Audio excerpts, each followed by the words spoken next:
Okay, I've looked at your topics in advance and they all look interesting. And I want to start with a topic of my own, which is something that I've talked about a bunch, but needs to be talked about more. And I have a slightly new perspective on it. And this is has to do with the cost of unreliable fuels. So, namely solar and wind. I was reading the energy news today, and as so often happens, I saw a quote unquote report about, oh, solar and wind are now cheaper than everything else. And they show you these graphs. This happened to be Axios, which we've talked about a few times, which is considered a good news source. And it's just striking to me how wrong this is, where they're saying basically energy costs this amount per kilowatt hour, which is just a unit of energy. You can think of it as a certain amount of calories because calories can be a good way to think of energy. And they're just saying, well, this costs less than this other thing. And in particular, they were trying to be really scientific because they were talking about, oh, the lifetime cost. So we're going to look at every little variable in it. We're going to look at what seems to be the full context and look, it was something like nuclear was 3 times more than solar. And you think, oh, wow, that's good. And then I think near the end of this, or this will occasionally, maybe it was another report I was actually reading yesterday, which was some pretty authoritative report. And they just say, oh, by the way, it's not reliable. And in the end, and the article ends. And this is just so wrong because what we need in the world is abundant, reliable energy. That's the whole game, is that we are weak animals. We need machines to do a lot of work for us. And so we need to find sources of abundant, reliable energy that we can afford a lot of. That's the whole game, is how do you produce abundant, reliable energy with relatively few resources so that a lot of people can afford it. So if you can't produce reliable energy, if you produce it unreliably, you're not playing the same game. To measure it, to talk about the cost of unreliable energy is not a useful kind of thing. But because this unreliable energy source takes place usually on an electric grid, where it acts as basically a parasite on reliable fuels, then you can do all sorts of accounting gimmicks and make it seem like, oh no, it's actually really cheap. And I'm thinking about, okay, how do we combat this? What are other ways to combat this? And because you just hear all the time, I saw a friend of the programs, a friend of ours named David Blumberg. He sent me an article, or it was a Facebook post by Guy Kawasaki. And Guy Kawasaki is a guy who's had at least some kind of interaction with Steve Jobs, a smart guy in different ways, but just posts about, oh, yeah, the cost of renewables and solar and wind, and I think it was probably solar in particular, are going down, and just et cetera, et cetera. So we don't need to worry about banning fossil fuels because we've got these superior alternatives that are way cheaper and getting ever cheaper all the time. And I'm just trying to think, okay, how do I counter this? And so here's an idea that I have, and I'm interested in other people's ideas about not just you guys, but also listeners to the show, about how do you quickly convey that the alleged price, which is itself manipulated, of unreliable energy has nothing to do with the price of reliable energy. And I thought, well, one way to think of it is that there's something wrong with the way we're measuring price right now, because the way we're measuring price, even if we try to do it in the full context, is we're measuring the price per unit of energy produced. So you say, well, this is the price of solar per kilowatt hour. And part of the reason you do this is because there's this fallacious way of measuring cost, which is that uses the term capacity, which says, okay, with the capacity of an unreliable energy source, the capacity number is always misleading, because if it says it's 100 megawatts of solar, that means this can generate 100 megawatts at the perfect point of brightness and cloudlessness, and then 0 megawatts when it's dark, and some much lower, number than 100 even when there is light. So when you say it has a capacity of 100 megawatts, that's incredibly misleading. And so then justifiably people say, well, don't measure it in terms of this capacity, measure it in terms of how much energy does it actually produce, and versus say nuclear, where if you say that has a 100 megawatt capacity, that may mean in practice it can produce 90 megawatts all the time. But notice that there's a legitimacy in saying, hey, let's look at the energy, the amount of energy produced, not the power rating, which you can think of as the capacity.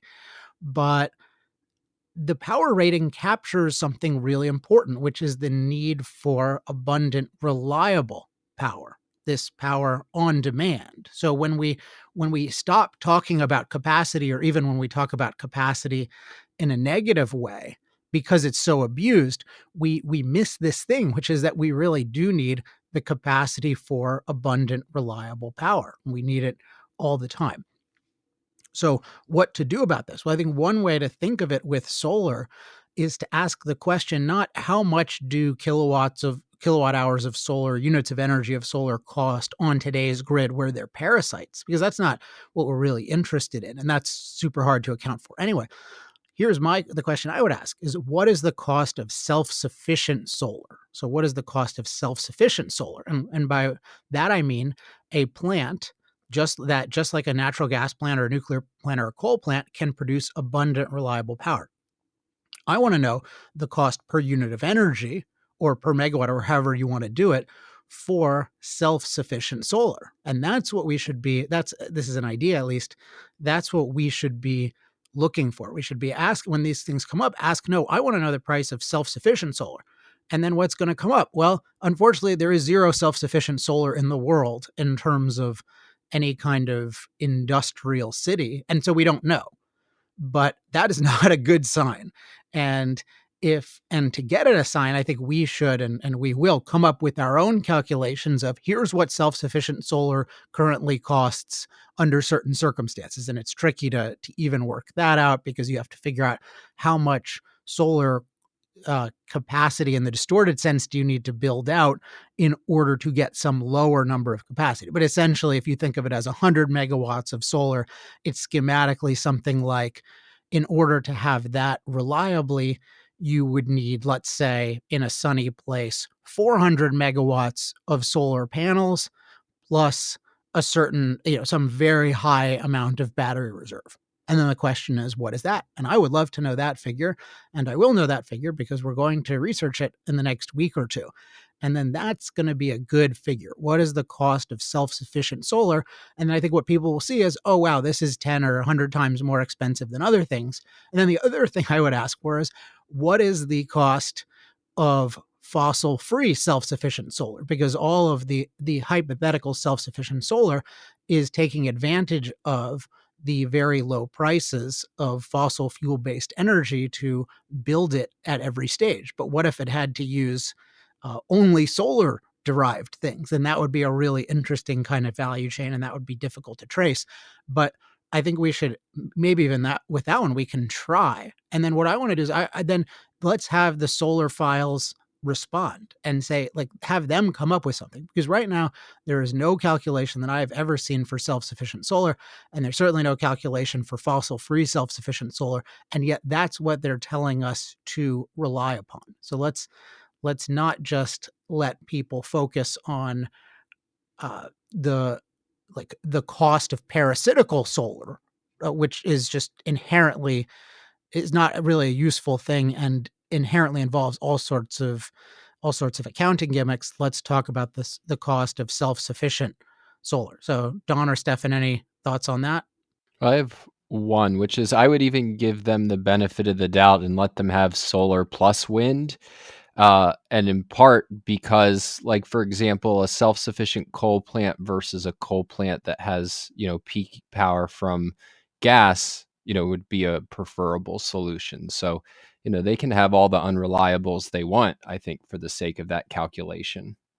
Yeah, self-sufficient solar plus wind doesn't quite have the same ring, doesn't have the same alliterative ring to it. But yeah, sure. I mean, you can have like self-sufficient solar or self-sufficient solar and wind or self-sufficient unreliables. Stefan, any thoughts?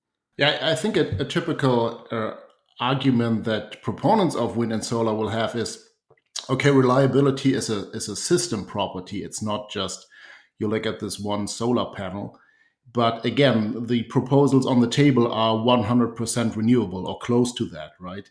So we really need to find out like what's the on-demand system only consisting of solar and wind looking like.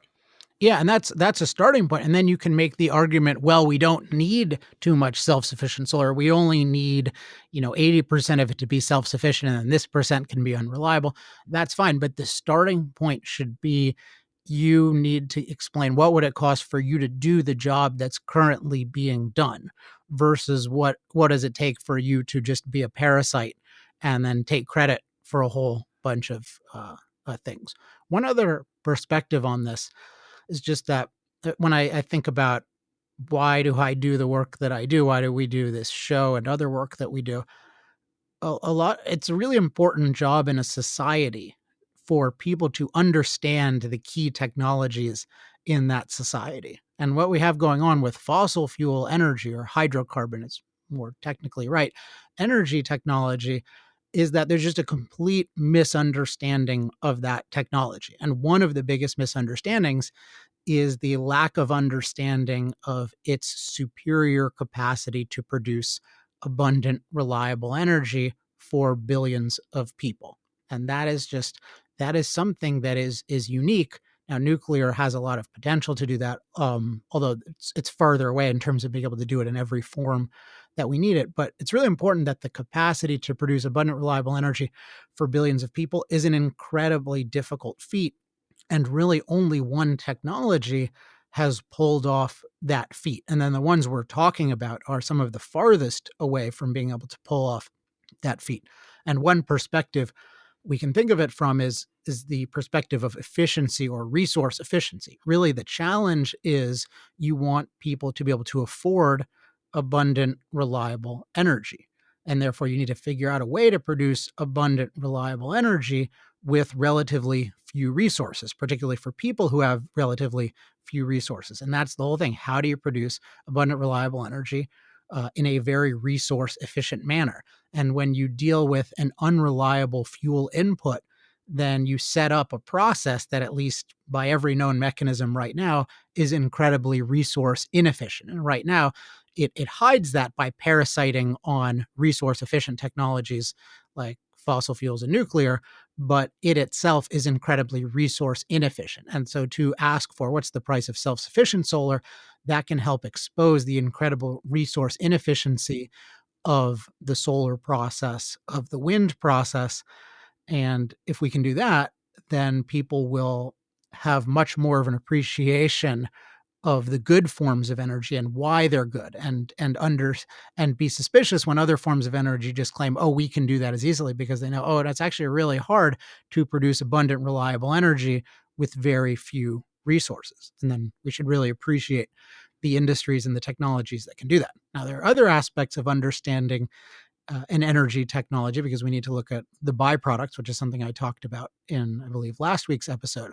But number one thing you need to understand about energy technologies is how resource efficient are they at producing abundant, reliable energy. And if you get that point, it totally changes one's perception of hydrocarbons, because then hydrocarbons become, oh my gosh, this is such an amazing technology in our civilization. And it's really tragically misunderstood. And that's one huge reason why I think our work is really important and the work we do with clients is really important, because the most important technology in our civilization is completely misunderstood. And it's misunderstood ultimately, as we've discussed before, because there's the wrong framework for understanding any technology, including we're not clear that the goal of technology should be human flourishing. And we're not clear that we need to look at the full capacity of a technology, not just look at the negatives if we're predisposed against it. And there are a lot of other methods involved in how do we understand the full impact or the full capacity of a technology. But this one key point that I'm stressing today is just one key aspect of, really the key aspect of an energy technology's capacities, is how resource efficient is it at producing abundant, reliable energy.